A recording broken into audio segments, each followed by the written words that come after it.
একজন সাংবাদিক ভ্রমণ এখানে উপস্থিত হয় নাই, কিন্তু এটা জেন্ডার ইস্যু, এটা মাথায় রাখতে হবে। আসতেছে, আমি সাংবাদিক ভাইদের অনুরোধ করব এই জেন্ডার ইস্যু অ্যাড্রেস করতে হবে। আপনি আধুনিক বাংলাদেশ করবেন আর এখানে মহিলাদের কোনো অবস্থান থাকবে না, সেটা হতে পারবে না। উপস্থিত সুধী মণ্ডলী, আসসালামু আলাইকুম। আজকে মূলত আমাকে বলা হয়েছে চট্টগ্রাম মহানগরীর সভাপতি সাধারণ সম্পাদক যেটা বলেছেন সেটা হচ্ছে আলোচনা সভা, মত বিনিময় সভা। মত বিনিময় সভা যদি সত্যিকার অর্থে এটাকে একটা ভালো অনুষ্ঠানে পরিণত হয়, লম্বা বক্তৃতা দিয়ে এখানে লাভ হবে না। আমি চাইবো আপনাদের মনের কথা কি, মনের কথাগুলো শুনতে চাইবো, আর আপনাদের মনে যদি কোনো প্রশ্ন থাকে সেই প্রশ্নগুলো শুনতে চাইব। সাংবাদিকের পরিপ্রেক্ষিতে যে বিষয়গুলো এখন মিডিয়াতে আলোচনা হচ্ছে সেটার একটা পরিচ্ছন্ন আলোচনা আমরা এখানে চাই। আমি শুধু এটুকুই বক্তৃতার মধ্যে দু চারটা কথা বলে শেষ করব। আমরা একটি দীর্ঘ 16 বছর আন্দোলনের মাধ্যমে অনেকের গুম খুন হয়েছে, অনেকে চাকরি হারিয়েছে, ব্যবসা হারিয়েছে, সম্পত্তি হারিয়েছে, পুলিশের হেফাজতে মৃত্যুবরণ করেছে, জেলখানায় চিকিৎসার অভাবে মৃত্যুবরণ করেছে। আমার সামনে জেলখানায় চিকিৎসার অভাবে মৃত্যুবরণ করেছে বিএনপির নেতাকর্মী, আমি নিজের চোখে আমি নিজে দেখেছি। জেলখানায় কোনো চিকিৎসা হবে না। হ্যাঁ, সুতরাং গোলাপ, হ্যাঁ, আরো অনেকে মৃত্যুবরণ করেছে চিকিৎসার অভাবে। 60-70 লক্ষ বিএনপির নেতাকর্মী মিথ্যা মামলার শিকার হয়েছে। এই যে দীর্ঘ 16 বছরের যে আন্দোলন, যে অবদান, যে ত্যাগ, এর পরিপ্রেক্ষিতে ফ্যাসিস্ট সরকার, স্বৈরাচার সরকারের নেতা দেশ থেকে পলায়ন করেছে এবং পলায়ন পরবর্তী বাংলাদেশের মানুষের যে প্রত্যাশা সেটা আমাদেরকে মনে রাখতে হবে। আমি একটা কথা প্রতিনিয়ত বলছি, আজকে আবারও বলছি, সেই স্বৈরাচার ফ্যাসিস্ট সরকার পলায়নের পরে বাংলাদেশের মানুষের ত্যাগের পরিপ্রেক্ষিতে বাংলাদেশের মানুষের মনোজগতে যে বিশাল পরিবর্তন হয়েছে সেটা রাজনীতিবিদদের অনুধাবন করতে হবে, সাংবাদিক ভাই বোনদের অনুধাবন করতে হবে, রাজনৈতিক কর্মীদের অনুধাবন করতে হবে, বাংলাদেশের সর্বস্তরের মানুষকে অনুধাবন করতে হবে। এই পরিবর্তিত পরিস্থিতিতে বাংলাদেশের মানুষের মনোজগতের যে পরিবর্তন সেটাকে ধারণ করতে হবে, তাহলেই কিন্তু আমরা নতুন বাংলাদেশ করতে পারব। এটাকে মাথায় রেখে আমি বলছি, সেই পরিবর্তনের যদি আমরা একটি সত্যিকার অর্থ নতুন বাংলাদেশ গড়তে চাই তাহলে আমাদেরকে গণতান্ত্রিক প্রক্রিয়ায় ফিরে আসতে হবে। আমরা আন্দোলন করেছি 16 বছর কি জন্য? বাংলাদেশের মানুষের মালিকানা ফিরিয়ে দেওয়ার জন্য, এবং মালিকানা ফিরিয়ে দেওয়ার মূল বাহক হচ্ছে নির্বাচন, গণতান্ত্রিক প্রক্রিয়ায় যাওয়ার জন্য মূল বাহক হচ্ছে জনগণের ভোটে একটি নির্বাচিত সরকার, একটি সংসদ। যারা বাংলাদেশের মানুষের সেই আকাঙ্ক্ষা, সেই মনোবাসনা যেটা জেগেছে সেটা পূরণকরণের পথটা হচ্ছে একটি গণতান্ত্রিক অর্ডারে গিয়ে একটি নির্বাচিত সরকারের মাধ্যমে সংসদে সরকারের যে পরিবর্তনের কথা আমরা বলছি সেই পরিবর্তনটা নিয়ে আসা। এই পরিবর্তন করার জন্য আর দ্বিতীয় কোনো পন্থা নাই। আমি আবার রিপিট করছি, এই পরিবর্তন আনার জন্য দ্বিতীয় কোনো পন্থা নাই। আর যারা দ্বিতীয় পন্থার খোঁজে আছে তারা বাংলাদেশের মানুষের ত্যাগের বিরুদ্ধে কাজ করছে। বাংলাদেশের মানুষের যে 16 বৎসরে জীবন দিয়ে যে ত্যাগ করেছে সেটার পরিপূর্ণতা আসবে একটি সুষ্ঠু নির্বাচনের মাধ্যমে, একটি সুষ্ঠু সংসদ, একটা সরকার গঠন করবে যারা মানুষের সেই আকাঙ্ক্ষা পূরণ করবে। আকাঙ্ক্ষা পূরণ করার যাদের কাছে ম্যান্ডেট থাকবে, আকাঙ্ক্ষা পূরণ করার জন্য বাংলাদেশের মানুষের সিদ্ধান্ত তাদের মধ্যে হতে হবে। সেটা বাংলাদেশের মানুষের মালিকানা ফিরিয়ে দিয়ে যদি সেই সিদ্ধান্ত পূরণ করতে হয় একটা নির্বাচনের মাধ্যমে করতে হবে। আজকে আপনারা দেখেছি বিগত দিনে শেখ হাসিনা সেটা পূরণ করতে দেয় নাই। সে নির্বাচনবিহীন অবস্থায় বাংলাদেশকে শাসন করে গেছে, জনগণের মালিকানা কেড়ে নিয়েছে, জনগণের ভোটাধিকার কেড়ে নিয়েছে, জনগণের মানবাধিকার কেড়ে নিয়েছে, সাংবিধানিক গণতান্ত্রিক রাজনৈতিক অধিকার কেড়ে নিয়েছে। সেটা ফেরত দেওয়ার মূল বাহক হবে একটি গণতান্ত্রিকভাবে নির্বাচন, গ্রহণযোগ্য নির্বাচন, সুষ্ঠু নির্বাচন। এবং তার পরবর্তী সময়ে যেটা হবে বাংলাদেশে একটি গণতান্ত্রিক অর্ডার ফিরে আসবে, একটা প্রক্রিয়া ফিরে আসবে যেটা গণতান্ত্রিক হবে।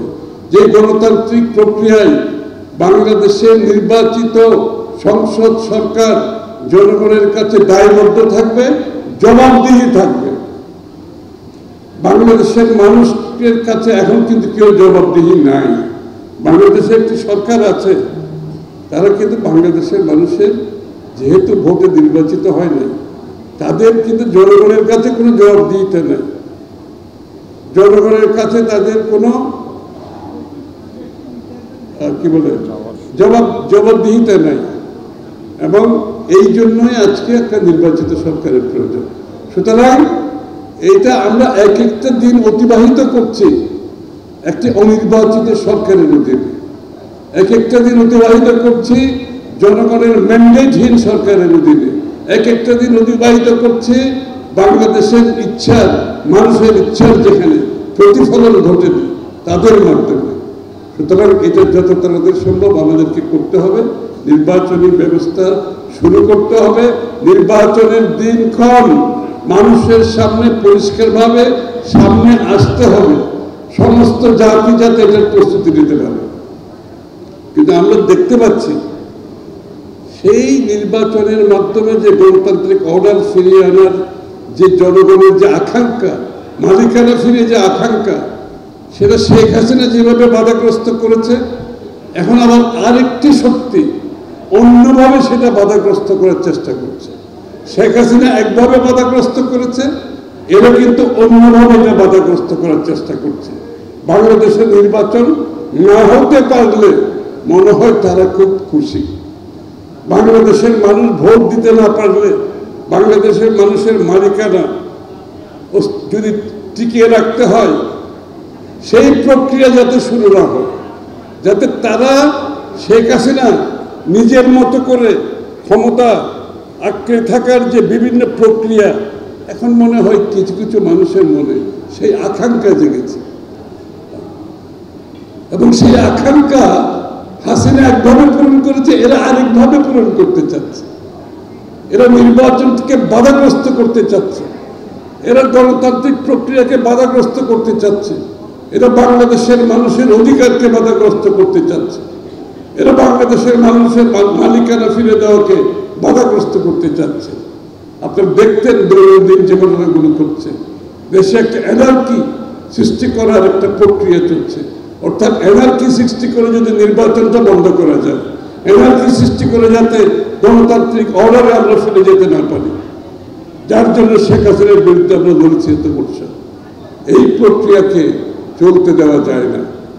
বাংলাদেশের মানুষ নিশ্চিতভাবে এই প্রক্রিয়াকে রোধ করবে এবং তারা তাদের অধিকারের, ভোটাধিকারের মাধ্যমে, গণতান্ত্রিক সাংবিধানিক রাজনৈতিক অধিকারের মাধ্যমে তাদের নির্বাচিত সরকার গঠিত করবে, যারা যাদের কাছে দায়বদ্ধ থাকবে, জবাবদিহি থাকবে দৈনন্দিন ভিত্তিতে। এটার অপেক্ষায় জনগণ আছে। আর কোন প্রক্রিয়ায় শেখ হাসিনার মতো নির্বাচনী প্রক্রিয়াকে পিছিয়ে দেওয়া, বাধাগ্রস্ত করা, গণতান্ত্রিক প্রক্রিয়াকে বাধাগ্রস্ত করা, আইনের শাসনকে বাধাগ্রস্ত করা, বাংলাদেশের মানুষের সাংবিধানিক রাজনৈতিক গণতান্ত্রিক অধিকারকে বাধাগ্রস্ত করা, যারা নামবে এই কাজে তাদেরকে এটার জন্য দায় নিতে হবে। এই দায় তাদেরকে নিতে হবে।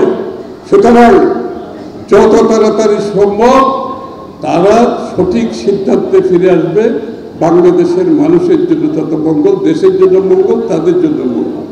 যারা নির্বাচনকে পিছিয়ে দিতে চাচ্ছে এটাও তাদের একটা যুক্তির একটা অংশ, এবং যারা বিএনপিকে ক্ষমতায় দেখতে চায় না এটা তাদের প্রভাগান্ডার একটি অংশ। তবে আমি একটা কথা বলতে চাই, সেটা হচ্ছে বাংলাদেশ জাতীয়তাবাদী দল একমাত্র দল যারা ইম্পিউনিটিতে বিশ্বাস করে না, অর্থাৎ বিচারহীনতায় বিশ্বাস করে না।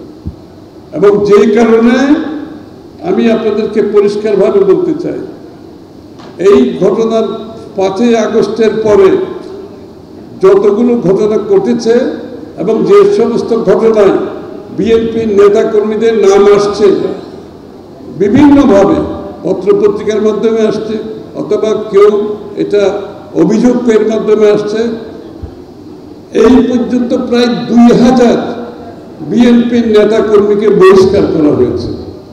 বাংলাদেশে কোনো দল এই এক্সাম্পল সেট করতে পারে না।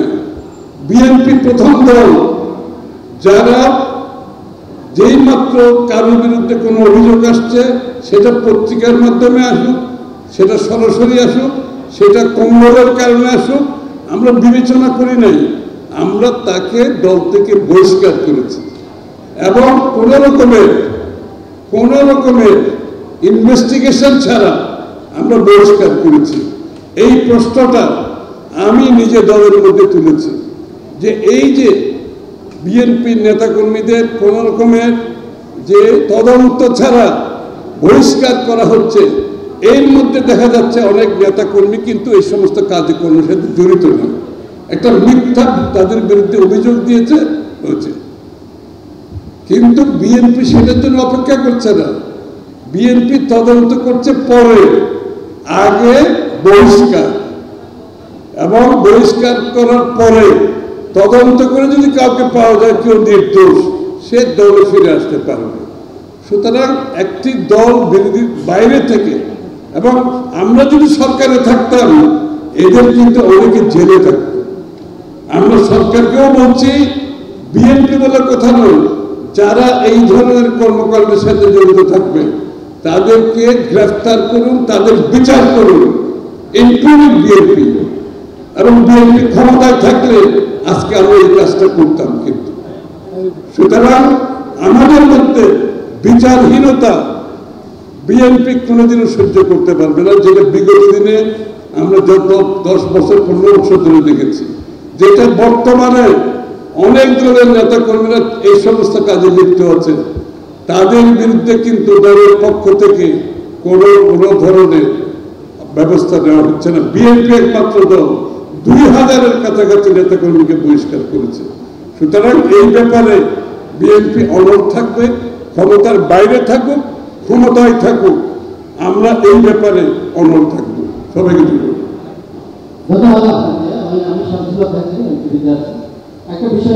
রাজনৈতিক কোনো মতাদর্শ নাই, যারা রাজনৈতিকভাবে দলীয় হয়ে গেছে, ব্যাংকরাপ্ট হয়ে গেছে, তারা এই ধরনের কথা বাজারে এনে বিএনপির জনপ্রিয়তাকে ক্ষতি করতে চাচ্ছে।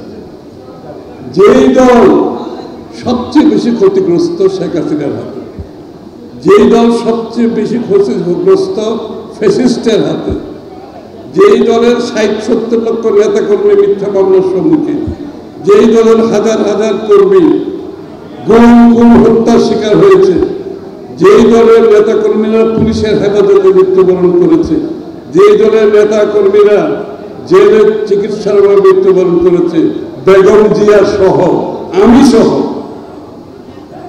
আমাদের মতো ক্ষতিগ্রস্ত যারা হয়েছে ফ্যাসিস্টের হাতে, কেউ যদি বলে আমরা তাদেরকে পুনর্বাসনের চেষ্টা করছি, তাদের কোনো রাজনৈতিক এজেন্ডা নাই। তারা নতুন নতুন ধারণা বাজারে নতুন নতুন বয়ান সৃষ্টি করে চেষ্টা করছে বিএনপির জনপ্রিয়তাকে ক্ষতিগ্রস্ত করার জন্য। তাদের আর কোনো রাজনৈতিক বয়ান নাই। সুতরাং আমি পরিষ্কার করে বলতে চাই, বিএনপির মতো আমার মতো ক্ষতিগ্রস্ত তাদের মধ্যে কজন আছে? আমার মতো। আমি এক্সাম্পল দিচ্ছি, আমি যতবার জেলে গেছি, আমার উপর যে নির্যাতন হয়েছে, আমার পরিবারের উপরে নির্যাতন হয়েছে, যারা বলছে তাদের কি 1% হয়েছে? আমার 1% হয়েছে? বিএনপি নেতা কর্মীদের 1% হয়েছে? বিএনপি কেন কম্প্রোমাইজ করবে? বিএনপি, এটাও ঠিক, বিএনপি তারেক রহমান সাহেব পরিষ্কারভাবে বলেছে আমরা কোনো প্রতিশোধের, প্রতিহিংসার রাজনীতি বাংলাদেশে করব না, কিন্তু বিচার করতে হবে।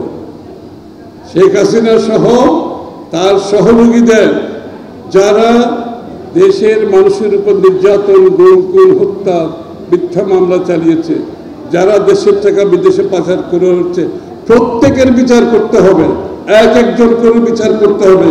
সেটা এখন হচ্ছে কিনা আমার সন্দেহ আছে। বিএনপি আসলে সেই কাজটা আমরা পরিপূর্ণভাবে করব।